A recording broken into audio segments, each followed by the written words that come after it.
Imagine waking up tomorrow with no memory of your deepest pain, the heartbreak that once shattered you, the trauma that haunts your nights, the grief that left you hollow. All of it gone. Not buried, not dulled, but erased. A simple injection, like a vaccine, shielding your mind instead of your body. A vaccine against memory. At first glance, it sounds like salvation, a miracle drug for the soul. But pause for a moment. If our pain vanishes, do we lose more than suffering? Do we lose our story, our responsibility, maybe even our humanity? Today we explore a future that feels close enough to touch. The ethics of memory vaccination. Memory vaccination isn't pure science fiction. Neuroscientists already know how fragile memory really is. Every time we recall something, our brain rewrites it, like copying a file over and over until it changes. Some drugs, like propranolol, a beta blocker, can already weaken the emotional sting of a traumatic memory. Scientists imagine a future where an injection taken right after trauma could block the memory before it becomes permanent, like vaccinating against pain itself. Picture this. A soldier returns from war. Instead of years of therapy, one injection prevents nightmares before they even begin. A survivor of abuse doesn't have to carry invisible scars. A grieving parent doesn't relive the moment of loss every day. This isn't just science, it's hope. But every hope carries a shadow. The potential benefits feel overwhelming. Imagine a world where trauma no longer chains us. Victims of violence could live without constant fear.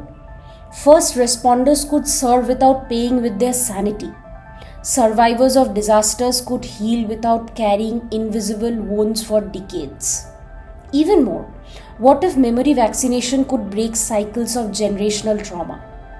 Children of war, descendants of colonization, families marked by abuse, finally freed from inherited shadows. It feels like the ultimate act of compassion, to vaccinate against suffering itself. But every light casts a shadow. The brighter the promise, the darker the questions.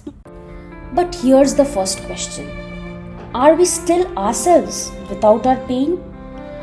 Memories are more than images in our heads. They shape how we love, how we trust, how we grow. Erase a heartbreak and you erase not just the pain, but the lessons it carried. Erase grief and perhaps you erase compassion.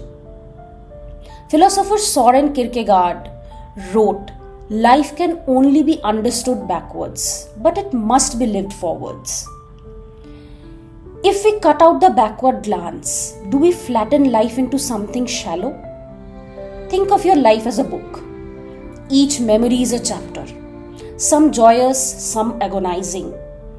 If we tear out the painful chapters, is it still the same story? Or do we become strangers to ourselves, living an edited version of a life that never fully was? Memory doesn't just belong to us as individuals. It's also tied to justice. Imagine a criminal who erases the memory of their crime. Are they still guilty? If a victim forgets, does the crime still matter? Our society runs on memory. Courts depend on witnesses, history depends on survivors. Justice depends on remembering wrongs. If entire groups begin erasing their traumas, wars, genocides, oppression, we risk repeating history in ignorance. The Holocaust, slavery, colonialism, these must not be forgotten. If memory vaccination spreads unchecked, who decides which wounds deserve erasure? And can society survive without scars to remind us of what must never happen again? There's another danger: inequality. Picture this: the wealthy easily erase trauma, living carefree lives. The poor, denied access, bear the full burden of suffering. Suddenly, pain itself becomes a marker of class. What happens to empathy in such a world? How can someone who has erased heartbreak understand someone who still carries it? And more troubling, imagine governments weaponizing memory vaccines. Dissidents silenced, not with violence, but with forgetting. Protesters waking up without remembering what they fought for. Entire communities robbed of their history. But some argue the opposite. Why cling to suffering at all? Not all pain is noble. Trauma can destroy lives, not strengthen them. If technology can give relief, is it not cruel to deny it? Perhaps the key isn't to abolish memory vaccination, but to regulate it. Strict consent, limits to extreme trauma, safeguards against abuse. Maybe memory vaccination is like anesthesia. Dangerous if abused, life-saving if used with care. The ethics may not lie in yes or no, but in how we guide it. Memories hurt, they scar, they weigh us down, but they also shape us, connect us, and teach us.